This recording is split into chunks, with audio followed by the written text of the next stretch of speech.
The following is a special presentation of Tony Kurre Radio.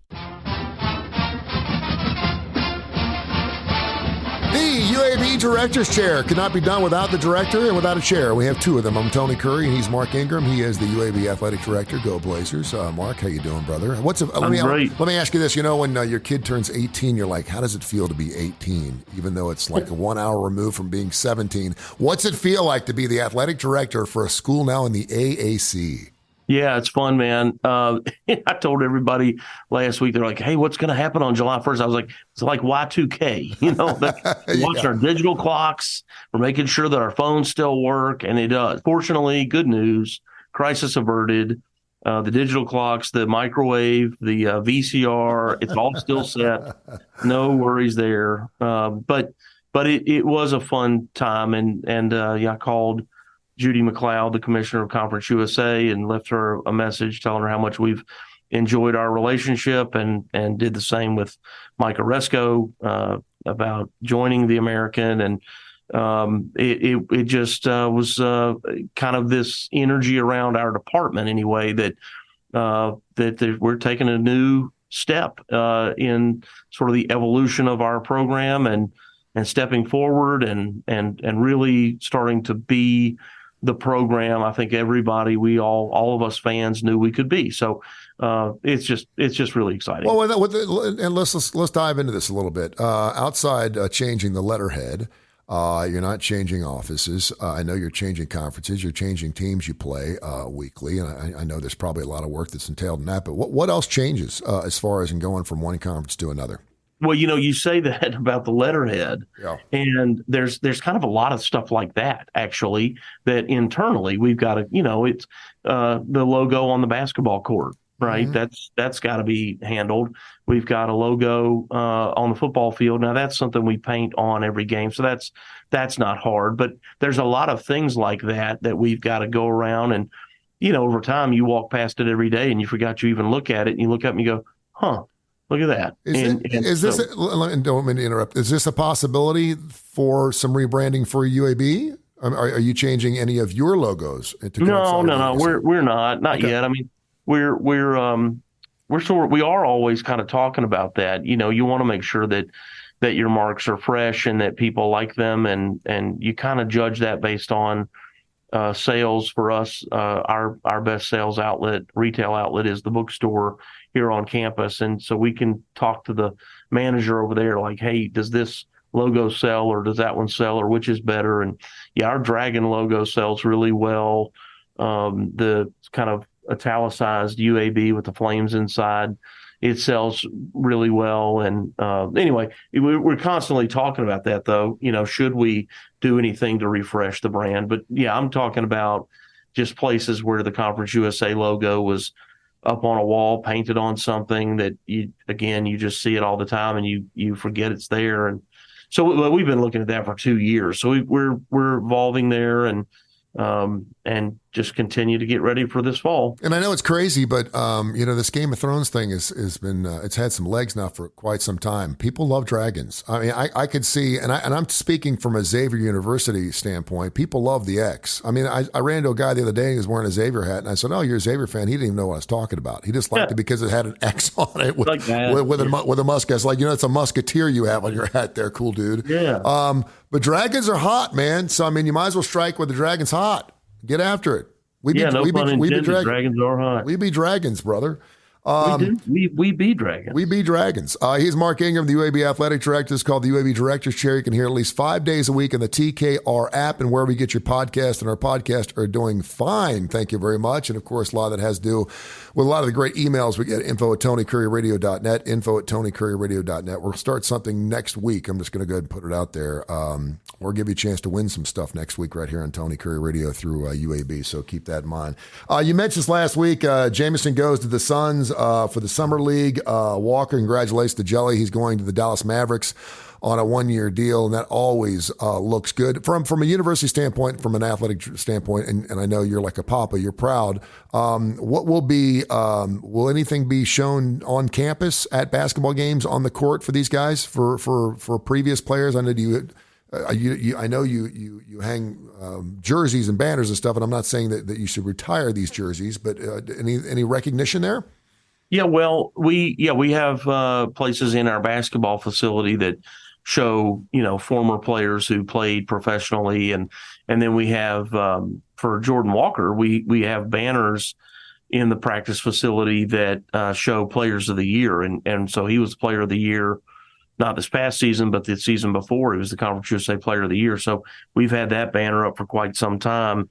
So yeah, we recognize those guys, and we want to make sure that recruits and current players, when they come through, they know, hey, if you come here, you can be like them. You can go pro from UAB, and there's an opportunity here. So no, that's an important thing to do, and we take that really seriously. All right. Anything else going on? By the way, if you do go to their website, it's beautiful because there it is, the AAC right there on the front. And it says, do you want to skip this in the future? And I'm like, no, I'm just going to keep hitting it every time. So I think that's every single time. And of course, a lot of news in there about everything that's going on with UAB sports. Anything else going on? How's your summer going? What's the busiest season for Mark Ingram when you're an athletic director for most guys? What's the busiest part? Because I would think you're starting to ramp up for college football now. That's going to be, we say less than 100 days. It might as well be less than 20 because I'm sure you're getting after it. Now, the fact that you're moving into another conference, you've got to be a busy man. Yeah, the busiest time for all of us is really basketball season. And it's because at the start of basketball season, you're still also playing football. And in our case, men's soccer, women's soccer, and volleyball. So you've got multiple sports now.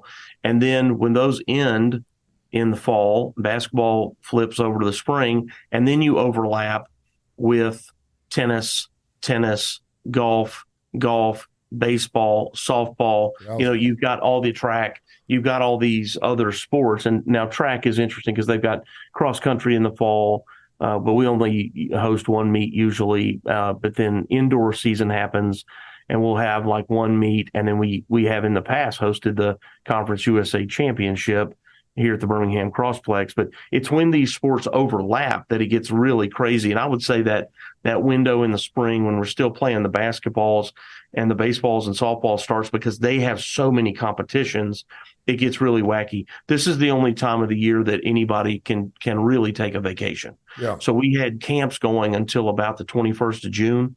And from that next day, the 22nd, until probably third week of July, that's kind of your vacation window. That's sort of when you feel comfortable to go anywhere.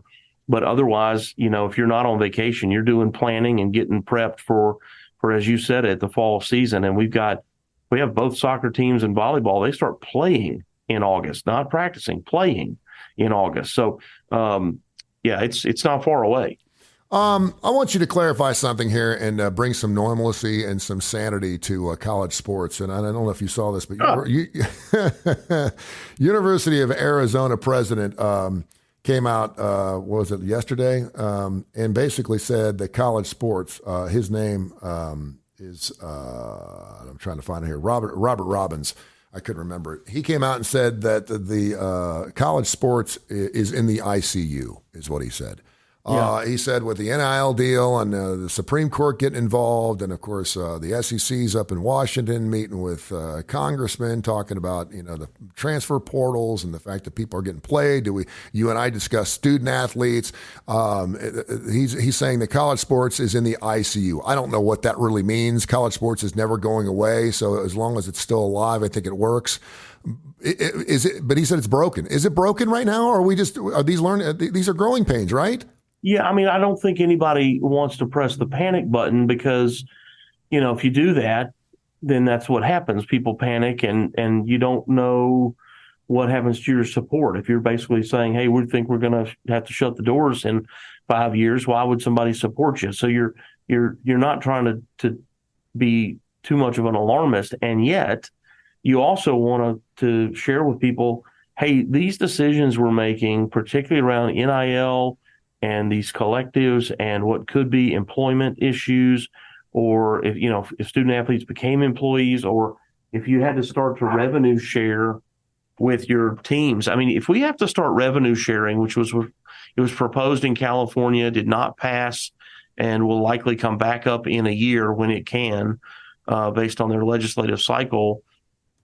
This is how you fund your Olympic sports, or the sports. I don't want to say non-revenue, but the sports who don't generate revenue, or the sports who don't generate a profit. And for so many of us, I think there's 1,200 or something like that schools, Division 1, 2, and 3, who participate in sports. Okay, there's like 365 or 70 that are considered Division 1 that could play in the NCAA basketball tournament. So when you think about how many schools there are and there's like 200,000 student athletes, you think about how many people are impacted by what we're doing right now. It is scary to think what might happen if all of a sudden I had to shift all my revenue and somehow share it with some portion of my student athletes. Well, then where would the money come from to fund those programs who don't generate any revenue? Like, it is not the fault of the student athlete that, let's say golf, for example. UAB, we're very good at golf, and we've got a great history in golf. Well, when we host one tournament a year, we don't charge admission for that event. Yeah. That's not the golfer's fault, nor is it the coach's fault. That is our strategic decision to not charge, because basically the majority of the people that are out there watching are the parents of the young men and women, and a few fans who like the sport and are following along. But it's not worth the effort of trying to sell a ticket out there at the first tee, so we don't do it. Well, that's if I have to give my football revenue to my football players, one, how will I fund football? Two, how will I fund everything else? And so I'm concerned about the Olympics, not just the Olympic sports in college, but I'm talking about the United States Olympics. It is the feeder program.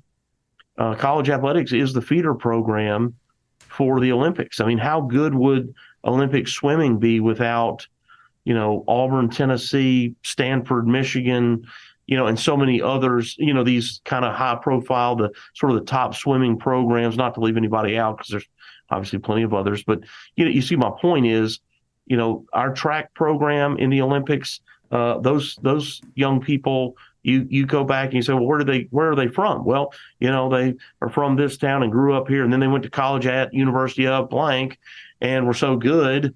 Vanetta Flowers, she was a track athlete here and won the gold medal in the bobsled. Yeah. Where did she train to be such a great sprinter and so powerful and so strong for 4 years? Right here.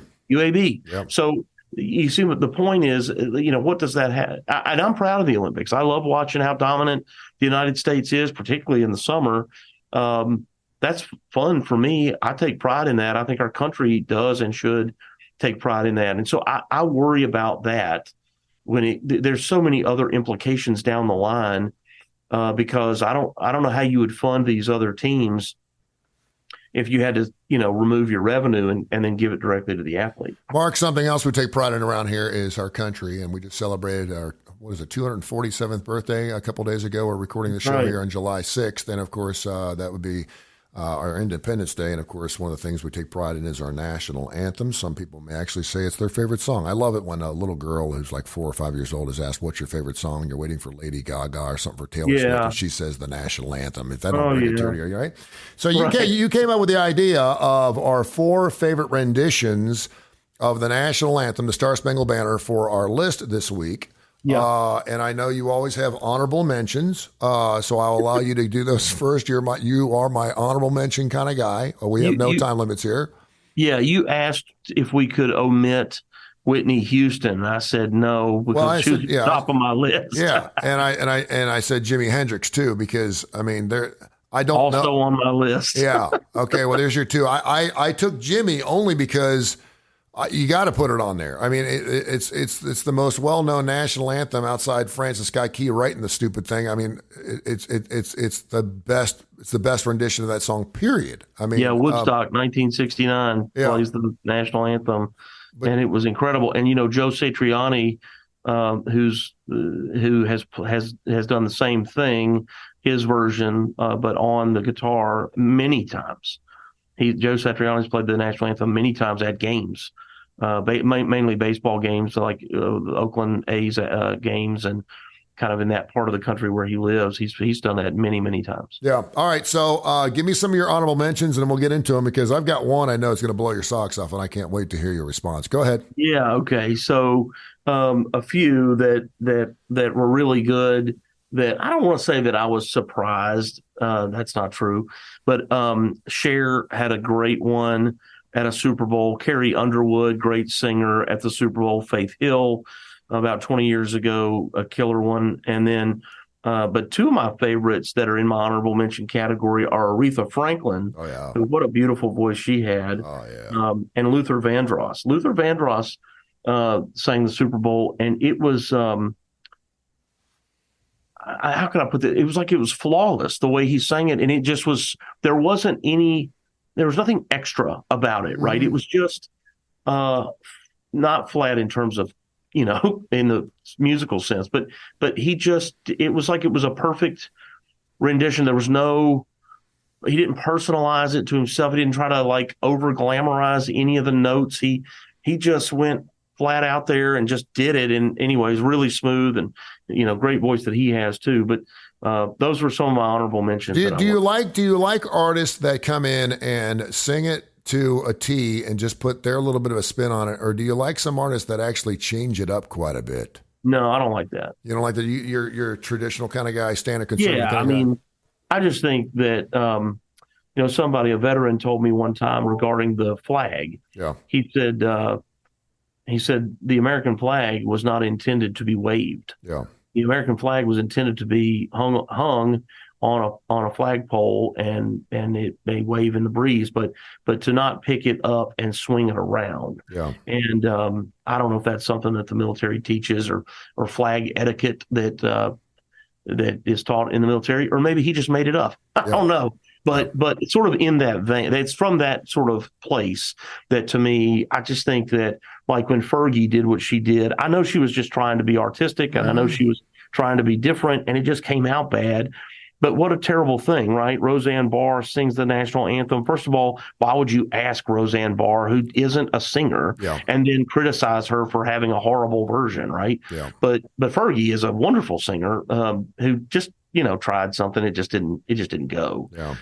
But I think that's what you run into, or that's the fear, is that you have this rendition. Everybody goes, "Wow, okay, you missed on that." Yeah, all right. So I'll go first. I'm just going to say Jimi Hendrix, because I've got to mention Jimi Hendrix. And normally something so big, I think we've done like greatest guitarist or whatever. When Jimi Hendrix, we just said he's going to be up there, so we're just going to skip that. But if we're not going to skip it, I've got to put Jimi Hendrix up there, just because it's the most well-known Star Spangled Banner that we've ever heard, like you mentioned, at Woodstock back in the 60s and 69. And it's just amazing. And still, whenever you hear any type of soundtrack, we're the official detonation station for Thunder on the Mountain this past week. We played it.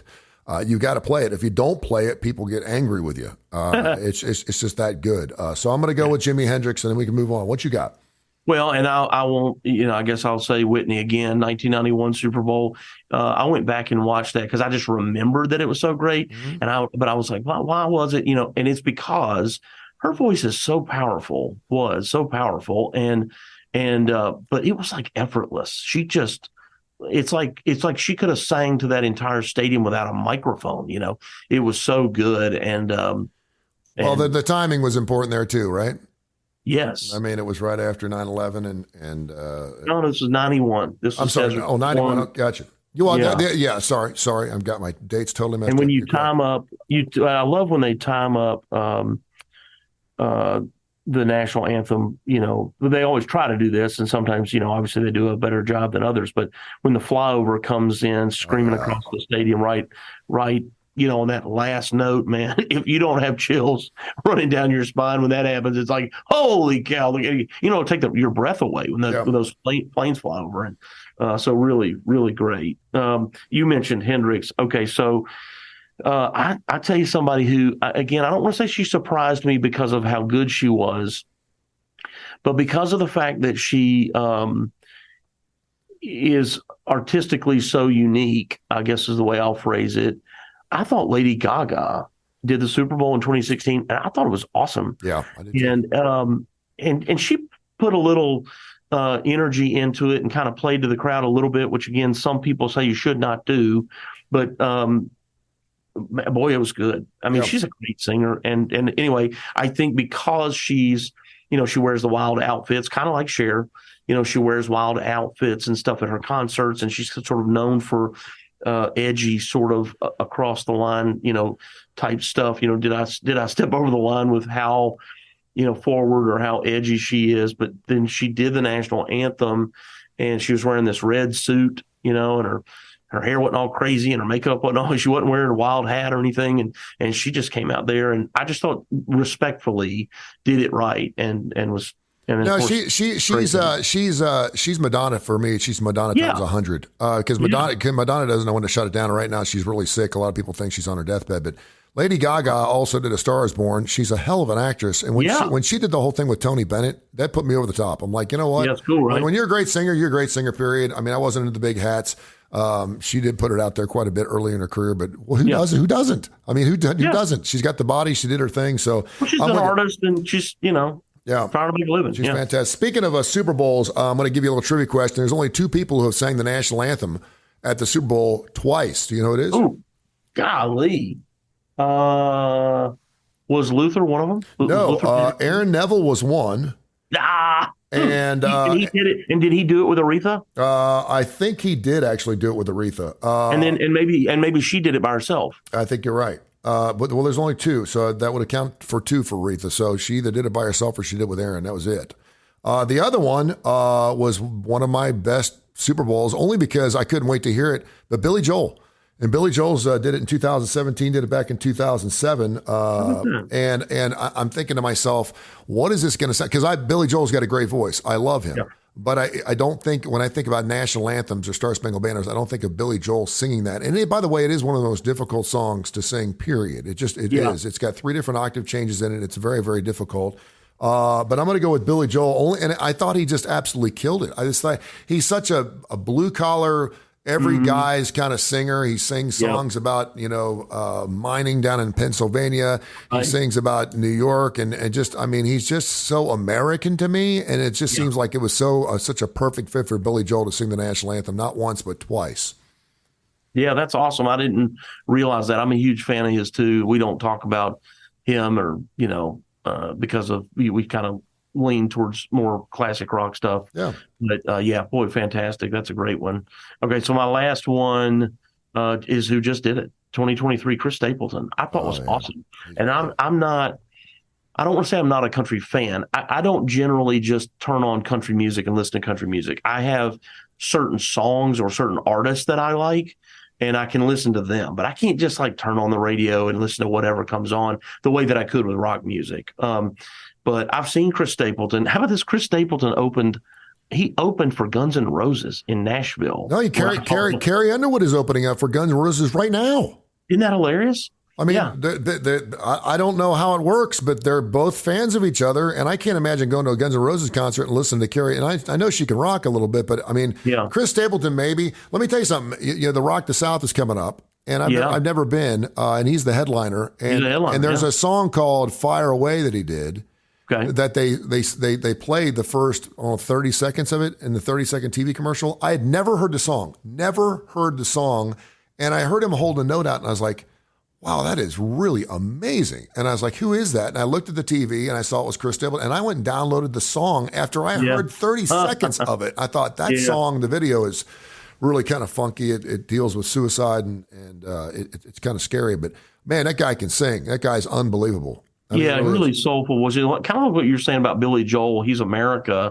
That's kind of the way Chris Stapleton comes across too. Is he's just a good old guy that picked up the guitar one day and started singing, and that's what I don't know his background, but that he has that sort of everyman kind of appearance about him. He's not, he's not. He looks like he should be on Duck Dynasty.